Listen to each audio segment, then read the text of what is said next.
अरिहन्ताणं नमो सिद्धाणं नमो आयर्याणं नमो वज्झायाणं नमो लोये सव्वसाहुणम् आत्मज्ञानं स्वयं ज्ञानं ज्ञानादन्यत् करोति किं परभावस्य कर्तात्मा मोहोऽयं व्यवहारिणाम्। वीतरागाय नमः।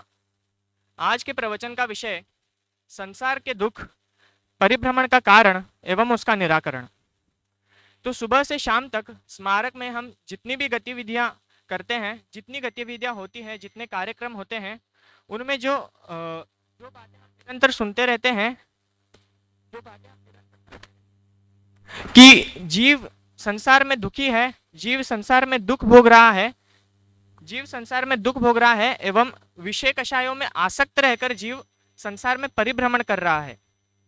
तो ये संसार और जीव, इनमें रिलेशन क्या है? संसार जीव में दुखी क्यों है? संसार जीव संसार में दुखी क्यों है और जीव संसार में भटक क्यों रहा है, इसके बारे में हम आज जानेंगे। तो इसे हम ऐसे समझे कि जैसे आप कहीं घूमने के लिए गए हो, आप किसी जगह घूमने के लिए गए हो, किसी टूरिस्ट प्लेस पे घूमने के लिए गए हो, वहाँ का कोई लोकल व्यक्ति आपसे आके कह दे कि भैया हमारे यहाँ जो घर हैं बहुत ही सस्ते मिलते हैं, आओ मैं आपको एक घर दिलवा देता हूँ। तो ऐसा कहेंगे तो आप क्या कहेंगे? अरे भैया, जब हमें यहाँ रहना ही नहीं है तो हम यहाँ घर लेके करेंगे क्या? जब हमें हमारा रहने का स्थान कहीं और है तो यहाँ घर लेकर हम करेंगे क्या? इसी प्रकार जो जीव है संसार में परिभ्रमण कर रहा है, किंतु इसका वास्तविक धाम क्या है? तो कहते हैं ना, शुद्धात्म है मेरा धाम। जब जीव स्वयं के आत्मा में लीन होता है, जो शुद्धात्मा की प्राप्ति करता है, वही उसका वास्तविक धाम है। उसे भूलकर जीव पर में आसक्त होकर संसार में भटक रहा है। तो संसार में जीव जो भटक रहा है, इस संसार का अर्थ क्या है? हिंदी साहित्य की दृष्टि से देखें तो संसार को लोक या जो जगत है इसी का पर्यायवाची कह दिया जाता है। जो लोक जगत है इसी के पर्यायवाची रूप संसार को भी कह दिया जाता है। किंतु संसार को अगर जैन दर्शन की दृष्टि से देखें तो संसरण करना, चतुर्गति में परिभ्रमण करना। जो चतुर्गति है, देवगति, मनुष्य गति, तिर्यंज गति और नरक गति, इन चार गतियों में निरंतर परिभ्रमण अर्थात बार बार परिभ्रमण करना, इसे संसार कहते हैं, संसरण करना कहते हैं। तो चार गतियां हैं जो हैं, इनका स्वरूप क्या है? चार गतियों में मात्र दुख भरा हुआ है। हर गति में, हर गति की, संसार की हर पर्याय में जीव दुख को ही भोगता है। तो इन चतुर्गति दुखों का वर्णन दौलत राम जी छड़ाला में बड़े विस्तार से करते हैं, जहां वो शुरुआत निगोद से करते हैं कि एक श्वास में 8-10 बार जन्म्यो मर्यो भर्यो दुख भार। अर्थात एक श्वास लेने में, एक बार श्वास लेने में जितना समय जीव को लगता है, उतने समय में निगोद का जीव 18 बार जन्म मरण को प्राप्त करता है। तो सोचिए क्या अवस्था होती होगी। इसके बाद एकेंद्रीय पर्याय को ले तो एकेंद्रीय पर्याय का काल बहुत अनंत होता है। मतलब इतना एकेंद्रीय पर्याय में अनंत काल तक जीव निरंतर दुख को ही भोगता रहता है। एकेंद्रीय पर्याय का काल यदि हम समझें तो जैसे किसी बर्तन में पॉपकॉर्न डाल दिए हों, तो पॉपकॉर्न अंदर जब उछलेंगे तो बर्तन ऊपर से ढका हुआ है, वो जितना भी उछले पॉपकॉर्न तो उस बर्तन से बाहर निकलेंगे नहीं। इसी प्रकार जीव जो एकेंद्रीय पर्याय में है वो अनंत काल तक वहां रहता है। और एक उदाहरण से समझे तो किसी ने कोई पड़ा हुआ, कहीं गिरा हुआ पत्थर हवा में उछाल दिया, तो जितना काल उसे नीचे आने में लगेगा वो तो हो गई अन्य जो पर्याय है उनका काल। किंतु एक बार वापस वो पत्थर जमीन पे आके गिर गया, इसके बाद कब कोई व्यक्ति कब आएगा, कोई उसे वापस उछालेगा, ये कोई नहीं जानता। तो इस प्रकार यदि कोई जीव एकेंद्रीय पर्याय में एक बार चला गया तो अनंत काल तक वहीं भटका रहेगा। तो वहां से निकलना बहुत ही ज्यादा दुर्लभ है। यही बात पंडित दौलत राम जी भी छड़ाला में बताते हैं कि दुर्लभ लही जो चिंतामणि, अर्थात जो चिंतामणि रत्न है बड़ी दुर्लभता से प्राप्त होता है। ऐसी दुर्लभता से एकेंद्रीय पर्याय से निकलना भी इतना ही दुर्लभ है, ऐसा उन्होंने कहा है। इसके बाद विकलत्रय के दुख देखें तो जो चींटी, मच्छर आदि जो कीड़े मकोड़े हैं, इनके दुख हम प्रत्यक्ष देख सकते हैं कि कितने दुख ये भोगते हैं। सब्जी साफ कर रहे हो तो थोड़ी थोड़ी असावधानी हो जाए तो अंदर यदि कोई जीव हो तो उसका घात हो जाता है। जो द्विइंद्रिय, त्रिइंद्रिय, चतुरिंद्रिय जीव होते हैं, सब्जी साफ किए बिना खोलते पानी में डाल दिया जाए तो वहाँ अंदर ही जीव कितने तड़प तड़प कर मर जाते हैं। पेस्टिसाइड आदि का जो उपयोग खेतों में किया जाता है, उससे भी इसी प्रकार जो विकलत तरह के जीव हैं वो मरण को प्राप्त होते हैं। इस प्रकार हम प्रत्यक्ष ही देख सकते हैं कि कितने दुख वो जीव भोग रहे हैं। अब तिर्यंज गति की ओर चलें तो तिर्यंज गति में तो सर्वप्रथम जो असंगी पंचेंद्रिय है वो अज्ञान से ग्रसित होते हैं। मन नहीं होता तो अज्ञानी बने रहते हैं। इसके बाद संगी पंचेंद्रिय देखें तो संगी पंचेंद्रिय में जो पशु बलहीन है वो बलवान पशु द्वारा मारकर खा लिए जाते हैं। और कैसे दुख है तिर्यंज गति में? तो छेदन, भेदन, भूख, प्यास, शरीर को छेदा जाता है, भेदा जाता है। जो आज के वर्तमान समय में हम देखें तो कई सारी ऐसी चीज़ें हैं जो हम उपयोग में लेते हैं, लोग उपयोग में लेते हैं, जैसे बेल्ट हो गया, कपड़े हो गए, लेदर की जैकेट इत्यादि। ये छेदन भेदन द्वारा ही पशुओं से इन चीज़ों को बनाया जाता है। अब भूख प्यास, भूख और प्यास का वेदन वे सहन करते हैं। यदि किसी पशु को बांध कर रखा गया है तो जब तक उसका मालिक उस पशु को चारा नहीं डालेगा या पानी नहीं पिलाएगा तब तक उसे वहीं बंधे रहना है। यदि भूख प्यास लगती है तो सहन करते रहना है। और इसी प्रकार सर्दी गर्मी के दुख उसे सहन करने पड़ते हैं। और भार वहन, जो घोड़ा गाड़ी या बैलगाड़ी आदि हम देखते हैं, ये भार वहन में आते हैं। अब यही नरक गति के आगे दुख देखें तो नरक गति के बारे में तो सभी जानते ही हैं कि यहाँ तो मात्र हर समय मात्र दुख ही दुख है। तो नरक गति के बारे में ऐसा कहा जाता है कि नरक गति की मिट्टी जो होती है, एक मुट्ठी भर मिट्टी यदि यहाँ मध्य लोक में आ जाए तो कोसों तक के जीव जो हैं वो उस मिट्टी के दुर्गंध से मर जाते हैं। इस प्रकार की मिट्टी नरक गति में होती है। और सोचिए, इस प्रकार की मिट्टी को नरक गति का जीव मात्र इसलिए खाता है क्योंकि उसके पास वहां खाने के लिए कुछ है नहीं। तो ऐसी दुर्गंध में मिट्टी को खाता है, कैसी परिणाम, कैसे भाव उस जीव को होते रहेंगे सोचिए। तो हर समय वहां पूरा समय मात्र मार काट ही मची रहती है। हर समय वहां मात्र मार काट मची रहती है। वहां भूख प्यास का दुख, भूख और प्यास इतनी होती है कि यदि 3 लोक में जितना अनाज समा सकता है उतना अनाज यदि जीव वहां खाए फिर भी उसकी भूख मिटेगी नहीं। इतनी भूख होने के बावजूद उसे एक कण खाने का नहीं मिलता है। और प्यास इतनी लगती है कि जितना पानी समुद्र में है उतना यदि वो पानी भी पी जाए तो भी उसकी प्यास बुझे नहीं। इतनी प्यास होने के बावजूद उसे एक बूंद पानी भी प्राप्त नहीं होता है। इस प्रकार के भूख प्यास के दुख वहां होते हैं। और ठंडी गर्मी के दुख तो ऐसे कि जैसे सेमर अपना मेरू पर्वत समान, जो यदि कोई लोहे का गोला वहां ले जाए तो ठंड और गर्मी से गल जाए, इतनी ठंड और गर्मी। तो सोचिए कि नारकी जो जीव है उसका जो शरीर है उसकी क्या हालत होती होगी वहां की ठंड और गर्म से।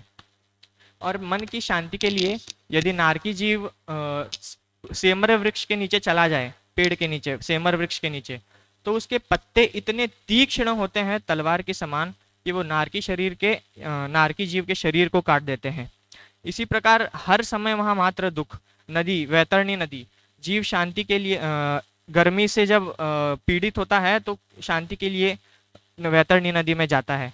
तो वहां भी वो नदी रक्त, मवाद और छोटे कीड़ों से भरी हुई, वहां भी मात्र वो देह में वेदन उत्पन्न करती है। इस प्रकार नरक गति में जीव प्रति समय मात्र दुख को ही भोगता है।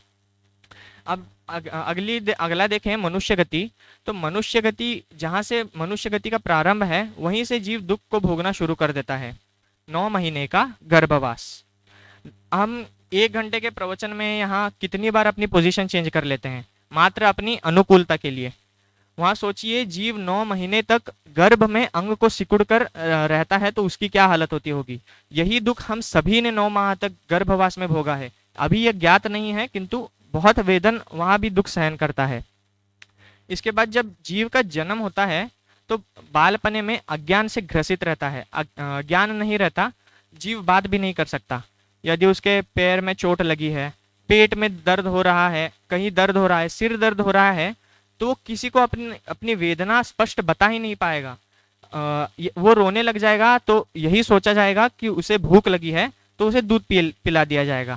पैर दर्द कर रहे हैं, दूध पिला दिया। पेट दर्द कर रहा है, दूध पिला दिया। कुछ भी हो वो बता ही नहीं पाएगा कि उसे प्रॉब्लम क्या हो रही है, तो उसे दूध ही पिला दिया जाएगा। इस प्रकार के दुख बालपने में है। अब युवा अवस्था में देखें तो युवा अवस्था में जीव विषयों में ही आसक्त रहता है, पूरा समय विषयों में आसक्त रहता है, व्यापार आदि से आकुलित व्याकुलित ही होता रहता है, और जो इच्छाओं के दुख है उनमें ही ग्रसित रहता है। और फिर वृद्ध अवस्था देखें तो वृद्ध अवस्था में बलहीन, शक्ति से हीन रहता है। पंडित दौलत राम जी लिखते हैं, अर्ध मृतक सम बूढ़ापनो, अधमरे सी अवस्था हो जाती है। और यही वर्तमान में देखें तो बुढ़ापे में बेटे ने घर से बाहर निकाल दिया। इस प्रकार के दुख वृद्ध अवस्था में जीव भोगता है। इस प्रकार मनुष्य गति में भी कहीं सुख नहीं है। अब इसके बाद देखें तो देवगति में तो सोचते हैं सभी सुख मिलेगा, मात्र सुख है देवगति में, चारों गतियों में सबसे उत्तम देवगति, ऐसी भ्रांति सभी में फैली हुई रहती है। किंतु देवगति में भी मात्र दुख ही मिलने वाला है, और इसका विशेष खुलासा हम आगे देखेंगे। तो जब जीव निरंतर इन चारों गतियों में संसार में परिभ्रमण करता हुआ दुख ही भोग रहा है, तो इसका कारण क्या है? तो इसका मोक्ष मार्ग प्रकाशक में टोडरमल जी एक उदाहरण देते हैं कि जैसे कुत्ता जब है हड्डी चबाता है तो उसकी दाढ़ से रक्त जो आता है, उस रक्त के रस से कुत्ते को ऐसा लगता है कि हड्डी का रस आ रहा है। इसी प्रकार ये जीव सांसारिक विषय कषायों में उलझकर, विषयों में आसक्त होकर, उनसे जो क्षणिक सुख मिल रहा है उसी सुख को वास्तविक सुख मानकर इसी में आसक्त है, अनादिकाल से इसी में आसक्त है, और इसी के कारण परिभ्रमण कर रहा है। आगम में संसार परिभ्रमण के कारण तो कई स्थानों पर आते हैं, किंतु आज हम आचार्य कुंद द्वारा प्रवचन सार में जो संसार परिभ्रमण का कारण है वो देखें तो प्रवचन सार की गाथा 77 में आचार्य देव कहते हैं कि जो जीव पुण्य और पाप को समान नहीं जानता वो संसार में परिभ्रमण करता है, अर्थात पुण्य और पाप को भेद सहित जानता है, ये नहीं समझता कि वो समान है, उनमें भेद करता है। और लोक में सभी यही समझते हैं कि पुण्य और पाप अलग अलग ही हैं। यदि हम किसी व्यक्ति से जाके बोल देंगे कि भैया पुण्य और पाप तो समान है, इनमें कोई भेद ही नहीं है, तो बोलेंगे भैया कैसी बात करते हो, प्रत्यक्ष देखा जा सकता है कि पुण्य से इतनी अनुकूलताएं प्राप्त होती है, पाप से मात्र बुरा होता है। पूरा जगत जानता है कि पुण्य से अच्छा होता है, पाप से बुरा होता है।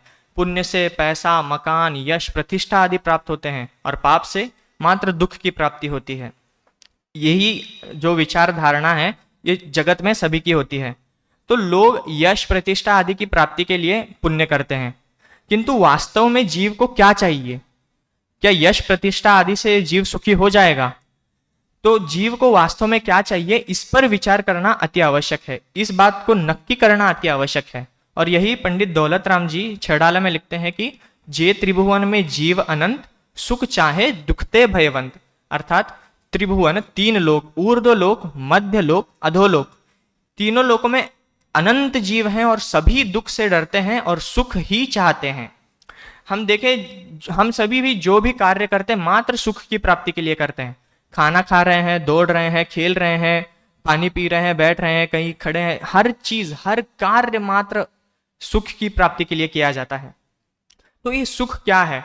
सुख का लक्षण क्या है? सुख कैसा होता है? तो आगम में सुख के 2 प्रकार बताए, लौकिक और अलौकिक। लौकिक सुख तो यही है जो संसार में इंद्रिय जनित सुख है, विषय भोगों में आसक्त रहना, विषय भोगों को भोगते रहना, यह लौकिक सुख है। और वास्तव में यह वास्तविक सुख है नहीं, इसे हम क्षणिक सुख या सुखाभास कह सकते हैं। क्षणिक सुख अर्थात जो कुछ क्षण के लिए, क्षणभंगुर, कुछ क्षण के लिए प्राप्त होता है, या सुखवद अवभासमान सुखाभासः, सुख के समान अवभासमान तो होता है लेकिन वास्तव में सुख है नहीं, यह सुखाभास है। तो अलौकिक सुख यही वह वास्तविक सुख है जिसकी प्राप्ति हर जीव को करनी है। तत्वसार में कहते हैं कि कर्म क्लेश विमोक्षाच्च मोक्षे सुखम अनुत्तमम, अर्थात जो कर्मजन्य क्लेश हैं इनसे छूट जाने के कारण जो मोक्ष रूप अवस्था प्राप्त होती है, वहां जो अनुपम सुख प्राप्त होता है वही वास्तविक सुख है। और यही बात पंडित दौलत राम जी छड़ाला में भी लिखते हैं कि आत्म को हित है सुख, सो सुख आकुलता बिन कहिए, आकुलता शिव माहिन ताते शिव मग लाग्यो चाहिए। अर्थात आत्मा का हित सुख की प्राप्ति में है। और कैसा सुख? उस सुख का लक्षण बताते हैं आकुलता से रहित सुख। और जो मोक्ष है, मोक्ष में आकुलता नहीं है, मोक्ष आकुलता रहित है। इसलिए यदि जीव को आकुलता रहित सुख की प्राप्ति करनी है तो मोक्ष मार्ग में लगना चाहिए। तो वास्तविक सुख ऐसा होता है कि जो एक बार प्रकट हो गया तो अनादि तक, अनंत काल तक जीव के साथ ही रहता है। अर्थात एक बार प्रकट हो गया तो वास्तविक सुख का कभी अंत आता ही नहीं है, अनंत काल तक वो जीव के साथ बना रहता है। यही वास्तविक सुख का लक्षण है। और यही यह बात सिद्ध हो जाती है पुण्य और पाप समान है। कैसे? जो भी पुण्य से प्राप्त सामग्री है, फल, पुण्य के फल स्वरूप जो भी अनुकूलताएं प्राप्त हो रही हैं वे सभी क्षणभंगुर है। पैसा, मकान आदि आपको मिल रहा है, पैसा मिल रहा है, यश, प्रतिष्ठा, मनुष्य गति के समाप्त होते ही यह सब यहीं छूटने वाला है।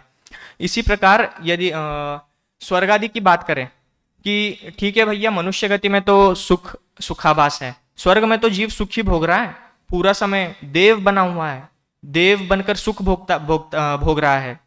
तो कहते हैं भैया यहां भी दुख ही है, दुख की ही प्राप्ति करोगे। कैसे? तो जितना समय जीव वहां रहेगा, चलो उतना समय तो सुख बहुत भोग लिया, विषय कषायों में आसक्त रहा, लेकिन जैसे ही उसका मरण समय समीप आता है या अंतिम समय उसको समीप आता है तो संकलेश भाव पूर्वक मरता है, दुखी होकर मरता है कि ये विषय भोग अब प्राप्त नहीं होंगे, ये सुख अब मैं भोग नहीं पाऊंगा। इस प्रकार संकलेश पूर्वक मरकर निचले पर्याय, किसी नीच पर्याय में ही उत्पन्न हो जाता है। इस प्रकार जो भी जब पुण्य के फल स्वरूप जो स्वर्गादि हैं या पाप के फल स्वरूप नरकादि हैं, ये सभी दुख के ही कारण हैं। और यदि एक वाक्य हम सभी ने सुना होगा कि बेड़ी सोने की हो या लोहे की हो, है तो बंध का ही कारण। इसी प्रकार पुण्य हो या पाप हो, है तो वे संसार के ही कारण, संसार में ही भटकाने वाले। यदि जीव को निराकुल सुख की प्राप्ति करनी है तो वो न ही पुण्य से प्राप्त होंगे और न ही पाप से प्राप्त होंगे। इसलिए जीव को मात्र इन पुण्य पाप को समान ही जानना है। और योगसार की गाथा जो 17 है, उसी के पद्यानुवाद में आदरणीय छोटे दादा लिखते हैं कि निज आत्मा जाने नहीं और पुण्य ही करता रहे, तो सिद्ध सुख पावे नहीं, संसार में फिरता रहे। निज आत्मा को जाने बिना मात्र पुण्य करता रहा और संसार में फिरता रहा। तो यही बात और ये जो पुण्य पाप में भेद करने का कारण, ये कारण बताया कुंदकुंदाचार्य देव ने प्रवचन सार में। अब छड़ाला में जो इसका कारण बताते हैं संसार परिभ्रमण का, मिथ्या दर्शन, मिथ्या ज्ञान और मिथ्या चारित्र, इसका विस्तृत वर्णन छड़ाला में हम सभी को प्राप्त होता है। यदि हम छड़ाला का अभ्यास करें तो वहां से हमें इसके बारे में पता चल सकता है। तो जब जीव संसार में परिभ्रमण कर रहा है तो अपना हित करे कैसे, संसार से छूटे कैसे और हित की प्राप्ति, सुख की प्राप्ति करे कैसे। तो देवगति के जीव तो विषयों में फंसे हुए हैं, नरक गति के जीव लड़ाई में फंसे हुए हैं, तिर्यंज गति के जीवों में बुद्धि नहीं है। तो पंडित टोडरमल जी कहते हैं कि मनुष्य गति में जीव अपना कल्याण कर सकते हैं। किस प्रकार? तो वो ये भी बताते हैं कि मनुष्य गति बड़ी दुर्लभ है। सम्यक ज्ञान चंद्रिका पीठिका के प्रश्न 28 में मनुष्य गति की दुर्लभता बताते हैं।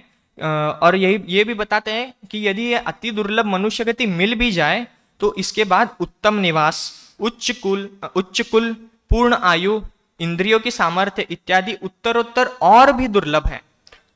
और मनुष्य गति प्राप्त होने पर भी शास्त्राभ्यास का समागम मिलना, शास्त्रों का समागम मिलना, ये और भी अति दुर्लभ है।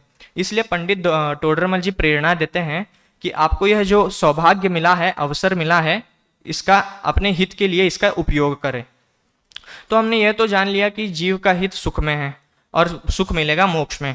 तो सुख क्या है?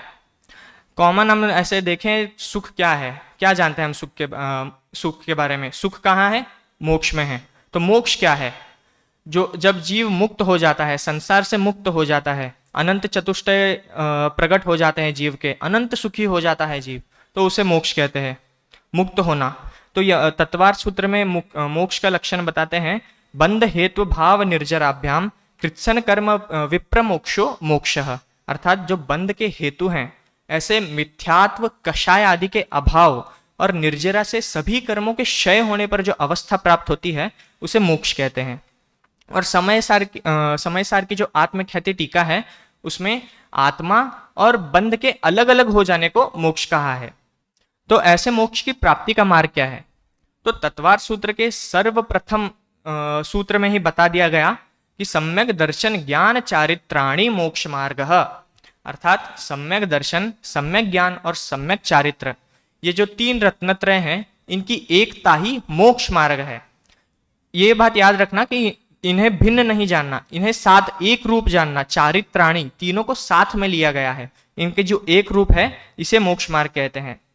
अमृत चंद्राचार्य भी यही लिखते हैं कि एवं सम्यक दर्शन बोध चारित्र त्रयात्मको नित्यम तस्यापि मोक्ष मार्ग भवति निषेव्यो यथाशक्ति, अर्थात सम्यक दर्शन, सम्यक ज्ञान और सम्यक चारित्र, इनकी एकता ही मोक्ष मार्ग है और प्रत्येक जीव को यथाशक्ति इनका धारण करना चाहिए। अब ये सम्यक दर्शन, सम्यक ज्ञान और सम्यक चारित्र क्या है? यह तीनों जो है आत्मा की ही शुद्ध पर्याय हैं। ब्रीफली हम देखें तो पर पदार्थों से भिन्न अपनी आत्मा का वास्तविक स्वरूप स्वसन्मुख होकर जानना, यह सम्यक दर्शन है। स्वसन्मुख अर्थात स्व की ओर उन्मुख होकर जानना, यह सम्यक दर्शन है। और इसके साथ जो आत्मपने का श्रद्धान होता है इसे सम्यक दर्शन कहते हैं। फिर सम्यक ज्ञान, पर पदार्थों से भिन्न अपनी आत्मा का यथार्थ ज्ञान और साथ में पर का भी यथार्थ ज्ञान, यह सम्यक ज्ञान है। स्व के साथ पर का भी यथार्थ ज्ञान आवश्यक है, क्योंकि जब स्व और पर का यथार्थ ज्ञान होगा तभी भेद विज्ञान, स्व पर का भेद विज्ञान उचित प्रकार से हो पाएगा। यही सम्यक ज्ञान है। और सम्यक चारित्र देखें तो पर पदार्थ और जो मोहादि पर भाव है उनसे भिन्न अपनी ज्ञान स्वभावी आत्मा में लीन होना, यही सम्यक चारित्र है। तो सम्यक दर्शन, सम्यक ज्ञान, सम्यक चारित्र, ये मिथ्या दर्शन, मिथ्या ज्ञान, मिथ्या चारित्र के अभाव में प्रकट होते हैं। तो जो मिथ्या दर्शन, मिथ्या ज्ञान, मिथ्या चारित्र है, मिथ्यात्व के भी दो प्रकार छड़ाला में बताए थे कि ग्रहित और अग्रहित। अग्रहित अर्थात जो अनादि से जीव को जो प्राप्त मिथ्यात्व, अनादि से जो जीव में बना हुआ मिथ्यात्व है वो अग्रहित, और ग्रहित अर्थात जो इस भाव में आके जीव ने जो मिथ्यात्व इस भाव में प्राप्त किए वो ग्रहित। और इन्हीं अग्रहित और ग्रहित मिथ्यात्व के अभाव में सम्यक दर्शन, सम्यक ज्ञान और सम्यक चारित्र प्रकट होते हैं। तो तत्वार्थ सूत्र में सम्यक दर्शन का लक्षण बताते हैं, तत्वार्थ श्रद्धानम सम्यक दर्शनम, जीवादि 7 तत्वों का यथार्थ श्रद्धान सो सम्यक दर्शन, जीव अजीव आश्रव बंध संवर निर्जरा मोक्ष, ये जो 7 तत्व हैं इनका यथार्थ ज्ञान होना, यही सम्यक दर्शन है। और ये सम्यक दर्शन तत्वार्थ सूत्र में सम्यक दर्शन के होने के 2 प्रकार बताए, निसर्गज, अधिगमज। निसर्गज अर्थात स्व से, अधिगमज अर्थात पर से। इसका हम उदाहरण देखें, जैसे कोई स्पोर्ट ले या गेम ले, जैसे बैडमिंटन। यदि कोई बैडमिंटन स्वयं से खेल खेलकर सीखे, ये तो है निसर्गज। और यदि कोई एकेडमी से बाहर से सीखे, यह है अधिगमज। इस प्रकार सम्यक ज्ञान और सम्यक दर्शन का स्वरूप अमृत चंद्राचार्य पुरुषार्थ सिद्धि उपाय में लिखते हैं, जीवा जीवादी नाम तत्वार्थानाम सदैव कर्तव्यम श्रद्धानम विपरीतो अभिनिवेश विविक्तम आत्मरूपम तत्, अर्थात विपरीत मान्यता से रहित जीवादि तत्वार्थों का यथार्थ श्रद्धान, ये सम्यक दर्शन है। इन दोनों में यही कॉमन है, 7 तत्वों का यथार्थ श्रद्धान। 7 तत्वों का जब यथार्थ श्रद्धान होगा तभी सम्यक दर्शन प्रकट होगा। फिर सम्यक ज्ञान का स्वरूप बताते हैं कि संशय विपर्य अनध्यवसाय से रहित जो अनेकांतात्मक प्रयोजनभूत तत्व है उसका यथार्थ ज्ञान होना, यह सम्यक ज्ञान है। तो ये संशय विपर्य अनध्यवसाय क्या है? संशय परस्पर विरुद्ध अनेक कोटि स्पर्शी ज्ञानम संशय, परस्पर विरुद्ध अनेक कोटि को स्पर्श करता हुआ ज्ञान संशय है। विपर्य विपरीत एक कोटि निश्चयो विपर्य, अर्थात विपरीत 1 कोटि के निश्चय करने वाले ज्ञान को विपर्य कहते हैं। और अनध्यवसाय किमित्यालोचन मात्रम अनध्यवसाय, किम इति आलोचन मात्रम, कुछ है या क्या है इतना मात्र केवल अरुचि पूर्वक और अनिर्णय पूर्वक जानना, ये अनध्यवसाय है। उदाहरण देखें तो कहीं आप मार्ग से जा रहे हो, कहीं रस्सी गिरी हो तो आपको संशय हुआ ये रस्सी है या सांप, ये तो है संशय। फिर आपने यह विपरीत निश्चय किया कि यह सांप है, यह है विपर्य, किंतु यदि देखकर भी कुछ है इतना मात्र जानकर अनिर्णय पूर्वक वहां से निकल गए, यह है अनध्यवसाय। इन तीनों से रहित और जो अनेकांतात्मक प्रयोजनभूत तत्व हैं, उनका जब यथार्थ ज्ञान होगा तभी सम्यक ज्ञान प्रकट होगा। फिर सम्यक चारित्र बताते हैं कि समस्त सावध्य योग से रहित शुभाशुभ भाव रूप जो कषाय भाव है उनसे विमुक्त और जगत से उदासीन रूप निर्मल आत्मलीनता ही सम्यक चारित्र है। सावध्य योग, सावध्य अर्थात जो हिंसाजनक कार्य है उन्हें सावध्य कहते हैं। इनसे रहित और जो शुभ अशुभ भाव है इनसे विमुक्त और जगत से उदासीन होकर अपने निर्मल आत्मा में लीन होना, यह सम्यक चारित्र है।